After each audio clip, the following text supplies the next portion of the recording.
Another update, Kim Pao. Kim Pao fans, ito po ay namataan ng netizens ang suot ni Kim na sobrang laki ng jacket na leather. Kanino nga ba galing itong suot ni Kim na hindi swak sa kanya dahil ang laki? Kung mapapansin nyo po itong suot ni Kim na ito, itong video na ito ay galing sila sa Milan. Kung matatandaan din po, nakasama si Paolo nito at pinopromote na nga nila ang kanilang series na Linlang. After ng Milan nila, ay dumiretso sila kay Bella and then to Grace Aquino. Suot ni Kim pa rin yung jacket na yan. Hinala ng karamihan na itong jacket na suot ni Kim ay pinasuot ni Paolo Abilino.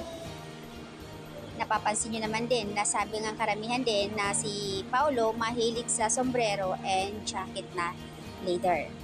So ayan, sumuko na talaga ang mga netizens dito.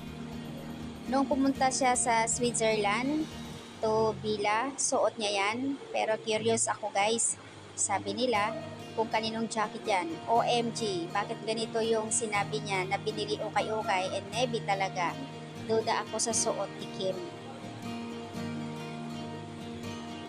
So ayan, from Switzerland, galing sila sa Milan, kasama niya dyan si Bel Mariano, pumunta sila kay Bella, and then si Paolo kasama doon sa Milan na iyon.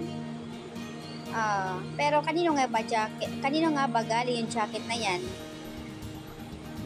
Sabi dito, nakita ko na yan last na suot din ni Paolo.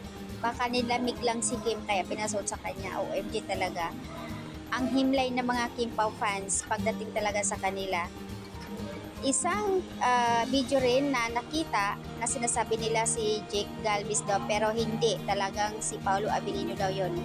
Na habang pinapanood niya sa picture doon sa cellphone, nakikita ang mukha ni Kim. Naka-jacket, nakatalikod, nakasombrero. Talagang kahit nakatalikod daw si Paolo Abilino yon at hindi si Jake Galvez. Ini-insist naman ng karamihan na hindi daw si Paolo, pero sa talikod pa lang, pag nakatalikod pa lang si Paolo na talaga ang pormahan. And then may isang picture pa na mayroong isang tato na katawan talaga ni Paolo Abilino at nakatag kay Kim. OMG. So ang daming mga pwedeng mapaghinalaan sa dalawa. Hindi lang talaga siguro na confirm yung iba. Pero may mga sikreto nga daw na naglalabasan na bago pa ang linlang, sabi nila, or ongoing pa ang linlang tipping, may mga mga tinatago silang mga photos or may mga gala sila na hindi na isinapubliko. Syempre, iniiwas-iwasan din yun para kasiraan ang kanilang series. So ayan, sobrang nakakilig and good vibes ang mga Kim Pao fans pagdating sa kanila. Ang rorupok, sabi nga nila dito, pagdating sa Kim Pao.